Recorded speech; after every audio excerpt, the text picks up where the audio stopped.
Hello. I wish to begin by apologizing for taking so long between this episode and the last one.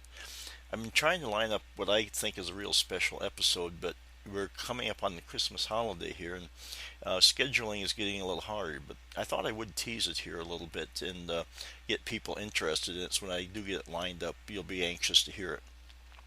My cousin Bob McPeak, he has been a musician for a number of years and has had a recording studio in Florida. That in of itself, I think, is interesting, but he also has a story to tell. He went back to visit his home that he grew up in Waukegan, Illinois. And while he was standing outside pointing to the house and showing his wife the house that he grew up in, this lady came out and said, "What are you doing here?" And he said, "Well, I grew up in this house." And she said, "Is your name McPeak?" And he looks at her and goes, "Yes, it is." And so she went in the house and came back with this book. And it was a book of poems that his dad, my Uncle Wayne, had written while he was in World War II. And Bob took these and looked at them, and they were all different kinds of poems and such.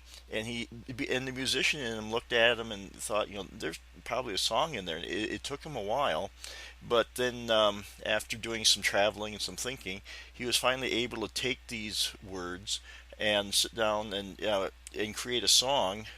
After he'd completed the song, he decided to do a music video for it using pictures of his dad and other pictures from World War II to complement the words and the music.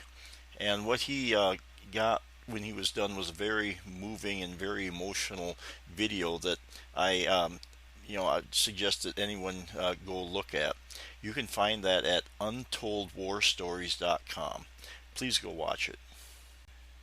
So while I'm waiting to get that episode lined up and recorded, I thought today I would tell some more of my own stories. And since we are in the Christmas season, I thought this would be a good time for me to recall some of my Christmas memories. Now, I know Christmas evokes a lot of strong feelings in people, even non-Christians, and we all have different memories, some good, some bad, but I just thought I would share some of mine with you. With the age difference between me and the rest of the kids, I always look forward to any special occasion that we could get together. Most of the year it'd just be mom and dad and I, but when the holidays rolled around, everybody would come home. My sister and her husband and their two kids, and my brother and his wife and their two kids, they would come from Minneapolis. And my brother lived over by Willow Lake, which wasn't too far away, but him and his wife and their four kids and my other half brother would come over, and the house would be full of people. I would anxiously wait for people to arrive. I knew it was pretty close to exactly 5 hours from Minneapolis to here, barring bad weather or traffic. So if I knew what time my brother or sister would leave, I would do the math, and when that time rolled around, I'd stand in front of the window and wait for them to arrive. I couldn't see directly down the gravel road that led up to our farm there because there's two big steel bins in the way. But there was a gap between them, and I would stand there and look at that little gap between those two grain bins. And I could see because it'd usually be at night when they would come, I would see a little, if I could see a little flicker of light reflected off one of the grain bins, I would sit there and watch it. And as it got closer and closer, it would come up, and I would look as it come up to our driveway there. And sometimes it was just neighbors going past, but other times it would slow down and it would turn into our driveway. And I knew they were here, and I knew that the fun was going to start. One of the first places people would head when they come home would be the wood burning stove. We've always had a wood burning stove in the kitchen or later in the dining room. When I was young and growing up, it was a combination stove. It was part of it had a gas burners to it, but the other part had a big flat top to it, and that was the wood burning part of it. You had lids you would lift up, and you could put wood in there, and then later when that became obsolete, we replaced it with a gas cook stove, but then we had a freestanding wood stove that we would put in the dining room there. But we always burned wood because it appealed to the economical part of us because you could put some extra heat in the house without having to burn gas. I mean, we had to pay for propane to have it hauled up to the house. That cost money, but we had plenty of old wood out there to burn, and it just made more sense to heat as much as we could with the wood and then let the gas do the rest of it for us. But people would gather around there, and there's always some comment being made about toasted buns or something like that. But that was the social center of the house when everyone came home, was to gather around there to warm yourself up on a cold winter day and just kind of stand around and talk a little bit. And there was always food to be had. Mom would be baking Christmas cookies, and she'd have meal made and food sitting around, and everyone else would bring food home with them. It'd be cookies or bars or snack mix or something. So there's always food around, and the joke was we only had one meal a day. It started when you got up in the morning and it ended when you went to bed. On Christmas Eve, we'd always go to church services. We'd all pile into a couple cars and we'd drive to our country church, which was only about a mile away from the farm. And the church was small by today's standards. You'd go into a little vestibule where you could hang your coat, and the greeter would be there and hand you your bulletin. And then you went in, and the rest of it was just one big room with wooden pews sitting there. And up at the front of the church, there was an altar. And I always thought that altar was neat, and I've been told that there's only one other altar quite like it in the country. You had your altar in front, but then the pulpit where the minister would deliver his sermon, he would go behind it and walk up a set of stairs, and he would stand on the platform directly behind the altar and be able to deliver his sermon. I always thought that was just so neat, to that little staircase of about 5 or 6 steps for him to get up to this platform. But we'd all pile in there. Normally, there wasn't a lot. On most Sundays, there wasn't a lot of people at church, but on Christmas Eve, when all the families came home, the church would be filled, and I think it would probably seat about 200 people or so. And they would have to be getting out chairs and putting them in the aisle for people to be able to sit down. And the church was packed, and there was always Christmas Eve services that the Sunday school would put on. And me being in grade school then, of course, I had to take part in it, and there was probably at different times 10 maybe 12 kids for that we would have to put the program on, and there was always a part to memorize, and I always hated that. I hate having to memorize stuff, and eventually I would learn it, and Mom would sit there and make sure that I learned my part, and we would stand up there and we would all do our reading, and there would be Christmas carols sung and the traditional Christmas songs. And at the end of the service, they would always hand out brown paper bags with peanuts and a few hard candies and an apple in there, and everybody got one of those as they left. And you would take that with you, and that was your little present from the church. After services was done, and you talk to the people that you probably haven't seen since last Christmas, it was time to go home for Christmas Eve supper. Not only did we have the food sitting there that everyone had brought home, Mom would bake up a turkey, and she'd make oyster stew. We'd have the turkey there because not everybody liked oyster stew. And frankly, I didn't mind the broth with a lot of oyster crackers in it, but I could not stand eating oysters. I thought they tasted like a pencil eraser. Actually, I thought pencil erasers probably tasted better. But we'd sit down to eat, and we would, even though I was one of the siblings, I had to sit at the kiddie table with my nieces and nephews, and I always had kind of a odd, weird relationship with my nieces and nephews. My youngest niece is only like 2 years younger than I am, and so I always thought, I was one of the with my brother and sister, one of the siblings. But actually, in age, I was closer to my nieces and nephews, and I always thought, I was the uncle. They should be treating me with respect, and they were just treating me like one of the kids, like they normally would. So we always had kind of this tension between us growing up, and there would after we were done eating and the dishes were being cleaned, we really wanted to open our presents, but we had to wait, and sometimes I think the adults would just make us wait a little longer just to kind of keep the tension going. So while we were waiting, my nieces and nephews, or Mom's grandkids, we'd be entertaining ourselves, and I didn't like to play the same way that they did, so they would just be running around, and they would the farmhouse that I grew up in, that we all grew up in, had 2 sets of stairs. So it went from you had the kitchen, you had the dining room, and then you went up a set of stairs, and then There really wasn't a hallway. You just ran through all the different bedrooms. So you'd come up to this one bedroom at the top of the stairs. It really wasn't quite a bedroom. It was Mom's sewing room. And then you went into another bedroom where somebody would stay when they would come home. And then in the middle would be my bedroom. And at the end, there would be a little kind of a hallway there with a bedroom off to the side. That one didn't get run through. That was more private. And then there was the stairs going down. Then you come into the entryway and then back into the kitchen.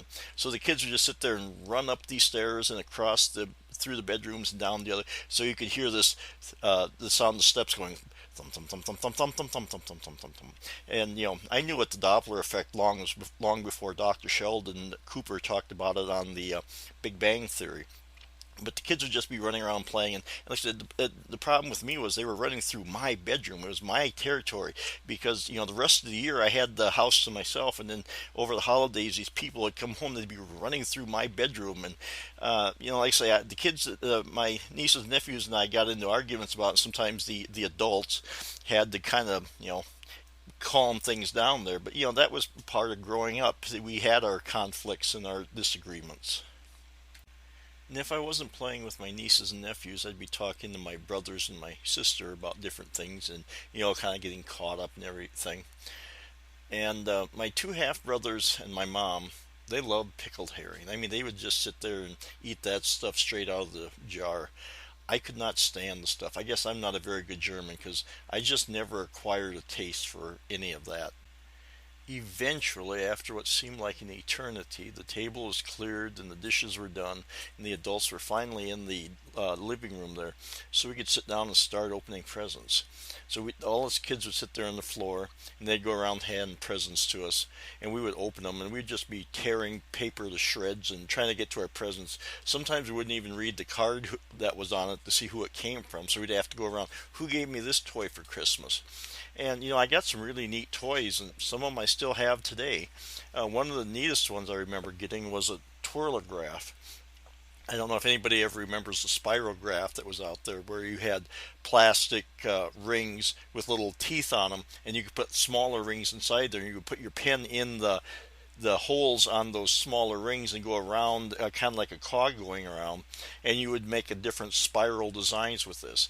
Well, the twirlograph was like that, but it didn't have the little plastic rings. It looked like it was a metal plate with a bunch of cogs on it, and this metal arm that would come out that would hold a pen, and a bigger cog that would hold a piece of paper.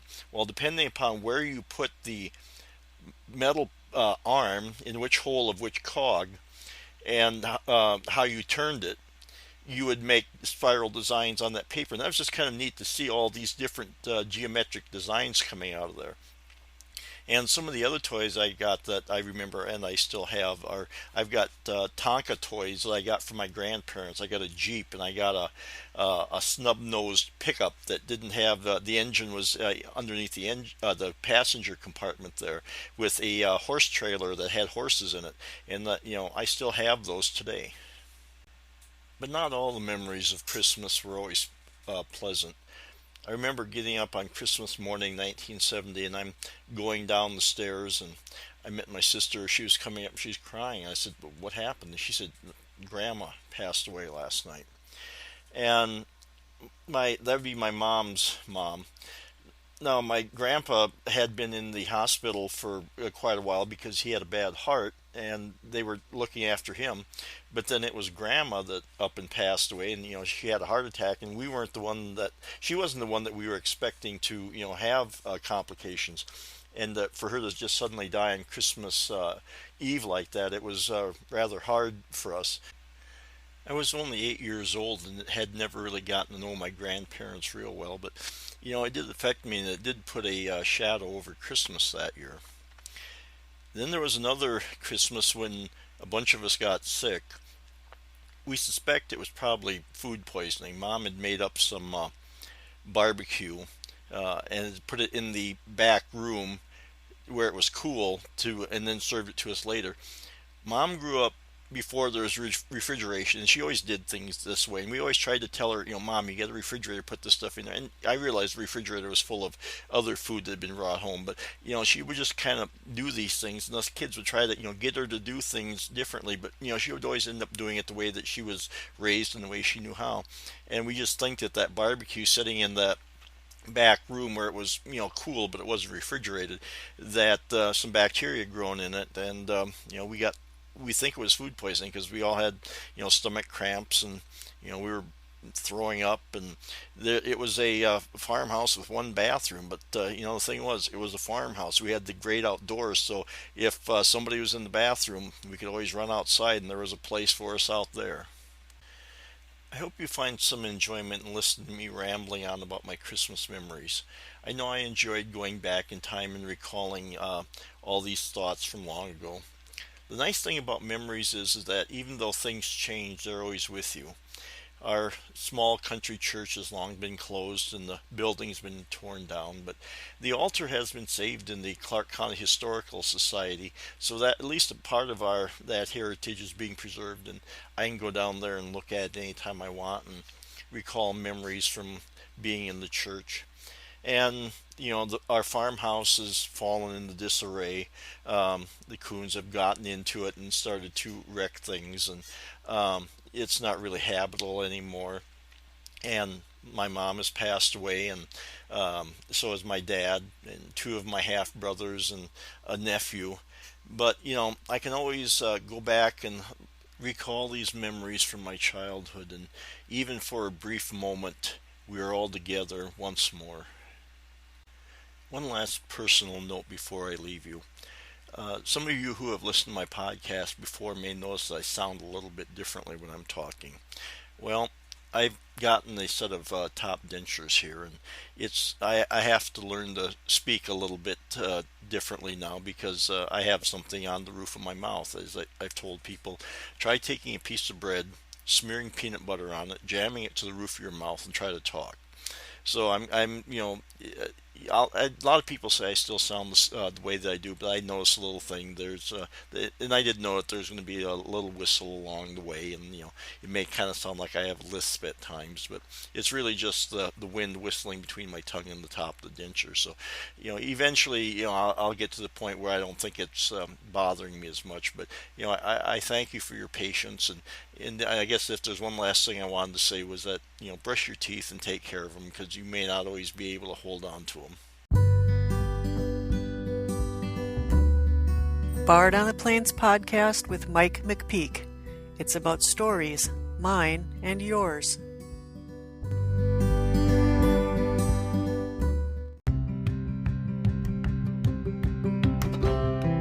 If you have a story you'd like to tell, contact Mike on Twitter at Bard on the Plains or by email at bardontheplains@gmail.com.